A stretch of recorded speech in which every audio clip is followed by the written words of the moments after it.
Alex, I walked into the shop this morning and the smell of cedar hit me so hard, I almost forgot I had a mortgage. There's something about that first 5 minutes before you turn any machines on, just the quiet and the potential of a fresh stack of lumber.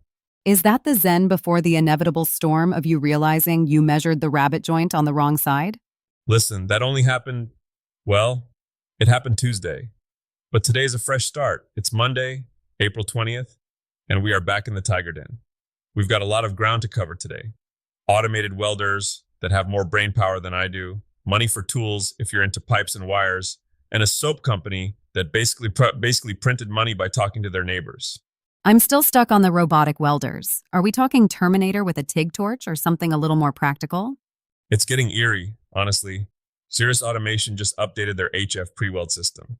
Now, back when I started, pre-weld inspection meant squinting at a seam through a greasy lens and hoping my hands were steady enough to bridge the gap. And now? Now the machines are doing the squinting for us.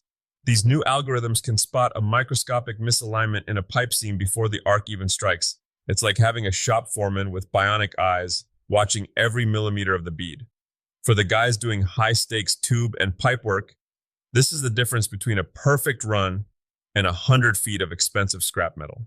I saw a headline about South Korea using humanoid bots in shipyards. That feels like a massive leap from a steady arm on a track to a metallic person walking through a hull. It's the frontier, Alex. Shipyards are miserable places for humans, cramped, hot, and full of fumes. These bipedal bots are stepping into the spots where a person has to double over to reach a joint. It's not about kicking the welders out of the yard. It's about not making a guy crawl into a steel coffin to lay a bead. It's augmentation. It's letting the human be the conductor while the bot does the heavy lifting. Just as long as they don't start critiquing your weld aesthetics, Tiger. Query: why is your bead so lumpy, Dave? If a robot starts giving me notes on my stacking of dimes, I'm pulling its plug. Speaking of metal, though, keep an eye on basic metals. They're adding about 42,000 square feet to their footprint. That sounds like a lot of aluminum. It's a mountain of it. For us small shop folks, when the big suppliers expand, it usually takes the frantic edge off the supply chain. We might actually see carbon and stainless prices stop jumping around like a caffeinated kangaroo by next year. Speaking of the price of things, can we talk about the cost of just getting started? I was looking at that Bring Back the Trades grant you mentioned. This is the news I wish I had 20 years ago. They're doing national grants now, up to $1,500 a month, specifically for tools. 1,500 is a lot of screwdrivers. It's a high-end multimeter and a set of professional pipe wrenches that won't round off every bolt you touch. If you're a plumber or an electrician starting out, that first buy-in for your kit can feel like trying to climb a greased pole. This grant is basically a ladder. It feels like there's a real push for specialized training lately, too. Train just opened that new Advanced Technology Center. Is the old school apprenticeship dying out, or is it just evolving? It's evolving. You can't just wing it with modern HVAC systems anymore. They're basically computers that happen to move air. These centers are like playgrounds for technicians. You get to break their expensive equipment instead of breaking a customer's furnace in the middle of January.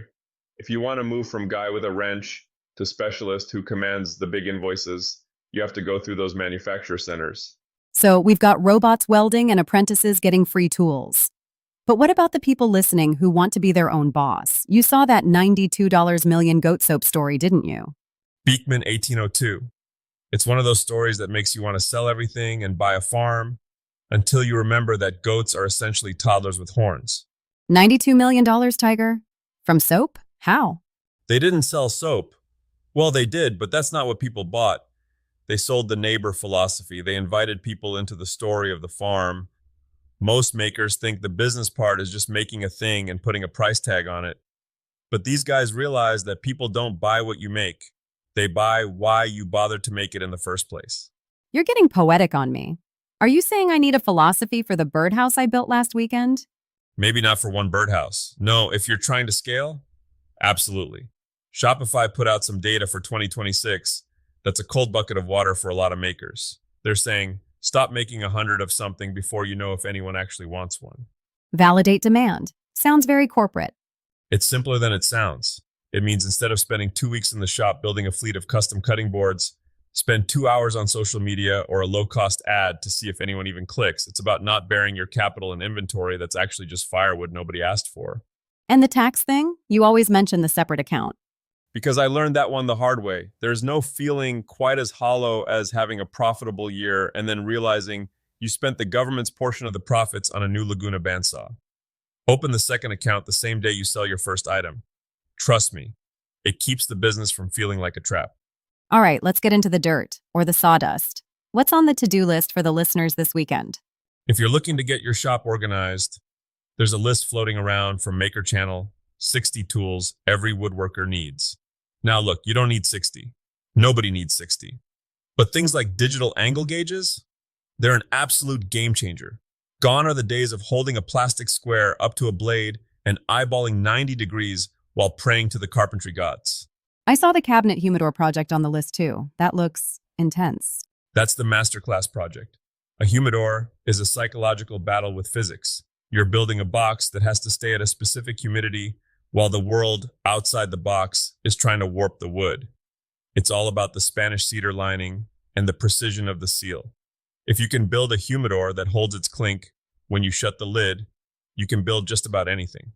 For the rest of us who aren't quite ready for a humidity-controlled masterpiece, what's the weekend warrior play? The built-in desk. It's the highest ROI project you can do. You're basically taking a dead corner of a room and turning it into a workspace. You don't need a huge budget. Just some decent plywood, some 2x4 framing hidden behind a nice face frame, and a solid top.